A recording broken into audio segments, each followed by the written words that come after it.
Guys, welcome back to another AspieWorld podcast. What is going on? Like I say every time, these are recorded live, but it doesn't go out live. So you're seeing a pre-recorded message. So if you do leave any comments, just be sure to know that I will pick them up at a later date. It's not live, so stay tuned. Guys, what's going on? I have a cold, so if I sound like, congested, it's because these dang germs are hanging around. But anyway, regardless of my physical health and well-being. But other than that, I'm fine, guys. Don't worry about me. I'm here joined with an awesome guest. It's taking me ages to get this guest on the show because I've been trying for ages and one thing after another. But anyway, we're here and it's really awesome. So Megan, welcome to the show. Do you want to kind of introduce yourself, like what you do, who you are, that kind of thing? Oh my gosh, like autistic anxiety just came over me. Introduction. Synthesizing. These are not my skills. Okay, I'm a psychologist in the States, clinical psychologist. I'm autistic, ADHD. I use she, they pronouns. Gender expansion has been part of my unmasking experience. I'm a neurodivergent parent to neurodivergent kids. I founded Neurodivergent Insights. So I think kind of what I'm known for is I create infographics. I try to distill the research into highly visual infographics because I think in visuals. And so that I've been doing that for a couple of years. I have a book coming out, Selfcare for Autistic People. And then I like to make wellness and kind of psychological information available for the neurodivergent person in mind. A lot of times we need to adapt some of the conventional like wellness and psychological strategies for our brains. So that's really what I enjoy nerding out and doing, and then also making it highly visual because that's how my brain works. Amazing. How did I do with the intro? Thought you did really well. I mean, that really summed it up. And I love that because I love the psychology aspect of it. I was going to do my undergrad degree in psychology, but I changed it to chemistry because chemistry really kind of I like psychology, but I like marketing psychology more than anything else because I find it fascinating what triggers someone to be compulsed emotionally to say, I want this thing, or that aligns with me. You know what I mean?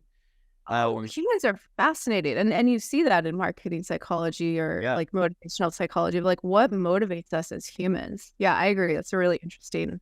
Yeah, and everything that, and it all started because like being a YouTuber, right? Writing YouTube titles. What's emotionally compelling? What's going to make someone think this has emotional value to me? And I think that whole thing is amazing. So, and my uncle is a psychologist. He's a hypnotherapist and all stuff. So I'm very, very intrigued. I know it's not all Freudian kind of like sex-based psychology, but I do think Sigmund Freud's quite right about a lot of things. Anyway, but I like Freud. I'm borrowed from the psychodynamic world. That's one of the worlds I kind of dig deeply in. So yeah, I like not everything Freud said, obviously, but the psycho and analytic thinking is pretty interesting to me. Yeah, I think like as long as it don't go down the Pavlov kind of era of like conditioning and stuff like that, it kind of gets more animalistic then, right? So yeah, autistic people have a bad history with all of that conditioning, that reign of psychology. Absolutely. Like there's a lot of healing we have to do in our relationship to psychology when we think in those. Yeah. And I think it comes a lot of the fact that like, it's kind of like if you think about your grandparents, they'd be slapping their wives and no one would think of anything of it, right? The guys would be coming home drunk and like beat their wives up and no one cared because like it was just something that happened in like the 20s or you know what I mean, or the 1900s. But like now it's preposterous to think that any person would have a toxic masculinity allowed like that in a house, right? It's absolutely disgraceful. So it's kind of like that in psychology. Like the psychology back in the day, I was like, yeah, you don't persecute somebody for being, having additional needs. It's fine. And now you're like, it's absolutely bonkers. But we have to take it in the stride how it was presented and the intelligence of the society at the time. And as we know, society has grown, right? If you go back, the average person, I think it was like 1910, the average person would have the amount of knowledge a person would gather could fit on a copy of one issue of the New York Times. But like now, obviously, people digest that daily, right? That was an entire lifetime for one person back in like 1910. So it's kind of like our intelligence has grown and our understanding of the thyself has grown. And I think that's something really important to look back. Like we can't just go like, everything sucks because it was, I think the intelligence has huge amounts to do with it. But fascinating nonetheless. Oh, sorry. Carry on. No, I like where you're going with that of contextualizing. I think sometimes we forget to contextualize these ideas from the cultural context, what was happening, what was Accepted. normative at the time, what was accepted, like how much, we've grown so much developmentally in our understanding of identities and equity and justice. But to be able to contextualize this was the context of which this idea was birthed I think is a really important part of the conversation whenever we're looking at these things. 100%. I think I had a conversation with a friend of mine, a woman called Sarah Harvey. She used to be Agony Autie. I don't know if you ever come across any of her content. And Agony Autie, she's had a lot of trouble, bless her, she's dealing with her own thing. But we were talking about the whole idea of, because obviously Hans Asperger, heavily involved in kind of like some really dark stuff. Yeah. But we should never ignore it's very problematic, but it's 1942. Everything was problematic in 1942. We had lead in toys, for Christ's sake. Kids are shooting on lead toys. Smoking, smoke up, Johnny, how are you, 7? Yeah, have a cigarette. You know what I mean? And it's crazy. But that research that Hans Asperger did was very dominant. And some of it is very logically thought out. Not the eugenics and not the kind of persecuting people, ethnic cleansing, none of that stuff. Typical stuff of behavioral-based monitoring of research. We use a lot of Hans Asperger research and Leo Kanner's research still to this day, from what Lorna Wing picked it up in the 80s, right? And she still uses it today. But a lot of people have an issue with Hans Asperger's research rather than his character, right? So his research was like any scientific research, but his character was untoward, right? So I think that's another thing we have to kind of like, when we think about psychology, we think about our history of everything, like you said, not everything Freud said was right. I don't think, having coitus with your patients is going to cure them. But, he tried everything in the book. And I think we have to be mindful of that, especially when we're dealing with like things like the mind, and you go back to, you go back to the 1950s, you had like L. Ron Hubbard coming out with like Dianetics and, everybody was about the mind, right? So I don't think Hans Asperger was alone in his crazy attempts to do things. But yeah, it was interesting. What's your view on that? Which part of that? Like, I get a lot of stick because I allow people, I'm accepting of people if they want to say the word, I have Asperger syndrome. I'm like, okay, cool. That's how you want to identify. It's cool, man. I take people as they are. You tell me your pronouns, you tell me what you're labeled as. That's cool. I'm cool with it. But people get like a big stink about it. Like, you can't use a Nazi and all this kind of stuff. Yeah, but like Siemens Electronics, VW cars, like Fanta, like, Hugo Boss made the uniforms for the Third Reich. It's like, you can't just hold these people accountable forever. As in, like, you can't just say, because they had a shady past, that doesn't mean that they are shady now. You know what I mean? Because like Hugo Boss, you'd still probably buy their perfume, right? You wouldn't say, I'm not going to take it because they made the Nazi uniforms, or I'm not going to buy Siemens electronic equipment because they made the gas chambers. Because that was, a different time, and there was a different set of people involved. Those people who managed Siemens back in 1930 were not the people who manage it now. So it's a very interesting concept. And if we're going to decompartmentalize every single aspect of Nazi regime, I think we'd be left with very little of today's society. This is not the direction of the conversation I was expecting. Sorry, we went off on a tangent. I'm sorry. We'll go over it a little bit because this is just interesting. I think these are very complex, and I think before I speak, I think I would want more processing time to be able to speak to the complexity that this conversation deserves. Yeah. Good answer. It is. It's highly complex, but I'm highly involved in the complexity. I love to talk about it because I love to see what people's minds are at with it. Anyway, moving on from that, I have a question that's very relatable. How does it feel being a working psychologist or a practical psychologist with a neurodevelopmental condition that you could learn about? Like, because like I go to see a psychologist or I go to see like a neurologist, and they'll tell me things about my brain and my actions, and I'm like, I learned something. What's it like being the person to teach yourself? Like, what's that like? What's that experience? I mean, I think first off, I think that's why I became a psychologist, because I was like trying to understand and decode my experience of the world. I think in that kind of classic, you don't have to be a girl for this experience. It's just in the research, it's often like that autistic girl, but boys do this, gender expansive people do this. I was a little social scientist as a kid, like trying to figure out like what people were doing socially. And I've always been curious about my brain. And I think that's what led me to psychology. And I didn't come to my diagnosis till right after I'd graduated with my doctorate. So I think the reason I became a psychologist was to try to decode my brain and understand it. I love it because for me, once I can understand what's happening in my brain and my body, I feel a lot more grounded. I feel a lot more empowerment of like, oh, okay, I understand what's happening. And I understand this is sensory overload, or I understand my nervous system is just flipped into a freeze mode. Okay, what am I going to do about it? The ability to narrate through my experience has been so grounding for me as a neurodivergent human.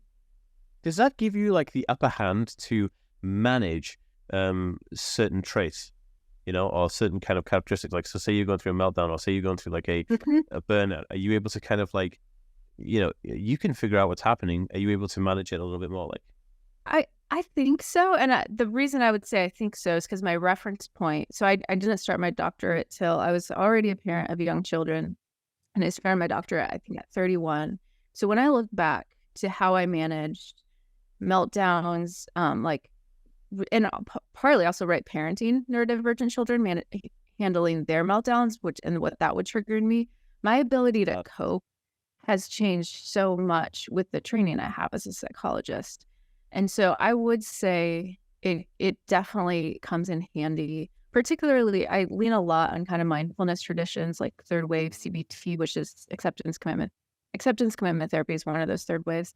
I lean a lot on that as a way to self-attune, kind of radically self-attune, and to narrate, okay, here's what's happening for me right now. My child's having a meltdown. That just triggered a narrative in me about how I am as a mom. I'm going to notice that versus getting totally hooked on it. So yeah, there's a lot of tools that come in hand that have really helped me the last 5 or 6 years. That is fascinating. And I think it's so cognitive behavioral therapy you referred to, right? So it's considered third wave. CBT often gets a bad name for autistic people, for understandably. I think a lot of us, it just makes us kind of get in an argument in our own heads. And yeah, a lot of that conditioning comes from CBT. So there's a third wave of CBT. So ACT would fall into that. DBT, I believe, is in that third wave. And the emphasis shifts. So with traditional CBT, it's about, let me change my thoughts, right? So I'm having a cognitive distortion, I'm seeing something, let me reality test this. There's actually pieces of that I do like and I do use. The thing you have to be careful of whenever you're working with a marginalized group, a lot of those thoughts are baked on our past experiences of victimization, isolation. Yeah, so if you start targeting some of those thoughts, it could quickly invalidate that experience. And then also with the neurodivergent brain, like we just tend to, I notice for me, when I try CBT, I'm like, let me reality test that thought. And then I get in an argument with the reality tester. So we spiral. Or some of us. Well, except potential too, right? Potential to, if our brains, I guess. Some people respond really well to it. They're like, yeah, this is logical. This is linear. This works for me. I really like ACT because it's not about changing the thought. It's about changing your relationship to the thought. I'm having a painful thought. Can I distance from this? Can I notice it's a mental script my mind is producing in this moment? So it's a different way of, exactly. That's really interesting because I don't look. I mean, I don't have any. I think like CBT can and has been used for kind of quite traumatic things. Same as ABA, right? Any behavioral therapy can be used negatively. But I do believe that ABA now, the modernized ABA, is kind of carefully. It's completely different to how it was. And when I first heard about ABA and I saw some of it, I was like, ugh. But the stuff I'm seeing now coming out of the States, I'm like, wow, like this is like crazy good stuff. Like it's actually helping people. It's not harmful. There's nothing kind of, you're not oppressing anybody. Like it's really interesting. And I do believe that you move away from those stigmas from like the phase 1, rollouts. And again, because it's ancient kind of tech, right? I think it was like Eric Lovaas, I think his name is. That was the guy, or Lovaas was like, he was the original guy for behavioral therapy. And it's interesting you should say that because what you were talking about then reminded me a lot of like Buddhism. And we seem to kind of like separate clerical from clinical or secular from clinical. But I believe there isn't a separation there. I think that they change terminology so people don't get like, it's hook, mumbo jumbo. Because the involuntary negative thought overcome by positive voluntary thought is the way of the Buddha, right? And it's part of the Eightfold Path. Yeah, I love that you want that. This is actually a critique I have of some of the Western psychologies, like ACT, is that parts of them, this might be yeah, okay. I'm just going to say it and then I'll see how I feel about saying it. They have appropriated a lot of Eastern spirituality. I think some would say borrowed from it. And I think some people, the way that they integrate it honors Eastern spirituality better than others. But I think in the kind of crude way that some of these psychological interventions are taught, it is more of an appropriation of Eastern spirituality. But absolutely, these come from Eastern spiritual traditions, a lot of these mindfulness-based practices that we've then like psychologized, which I definitely have complex feelings about. Yeah, I think, because like I learned a lot about Buddhism and Buddha, the Bodhisattva. And, like, I think, the Buddha was more of a scientist or a psychologist than he was a spiritual being. What I think he tried to say was that if you can just allow yourself to be present and be a person of the earth or of the mundial, then you can resonate with that frequency of life, kind of like the plants grow and the rain falls and, rabbits chase mice and stuff just happens. Nobody's consciously making anything happen. It just is, you know what I mean?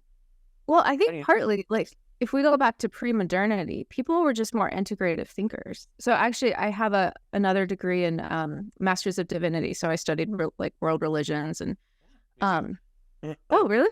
Oh, wow. But yeah, like before modernity hit, people like spiritual leaders, spiritual traditions were psychological. Like there wasn't this division that we now have of like spiritual, psychological, and I'm really drawn to integrative thinkers and integrative ways of being in the world. I feel like Deepak Chopra is kind of one of those characters who kind of does blend that together again. And and it's true. I think I think it was more egotistical that kind of created this massive separation between spirituality and kind of like the clinical aspect of it.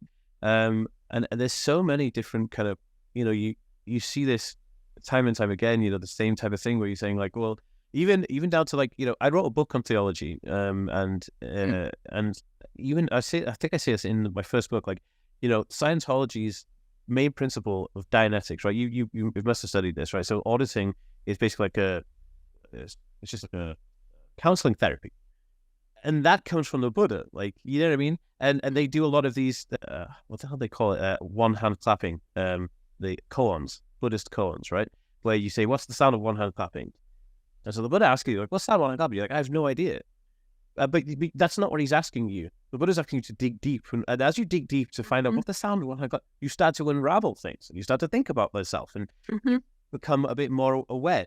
And it's funny because that's what, when I was reading about Scientology, that's exactly what they adopted. But it's not just them. It's any kind of, any religion that offers kind of counseling has taken that on board all the way back to kind of like, Eastern and Asian kind of philosophy. It's absolutely fantastic.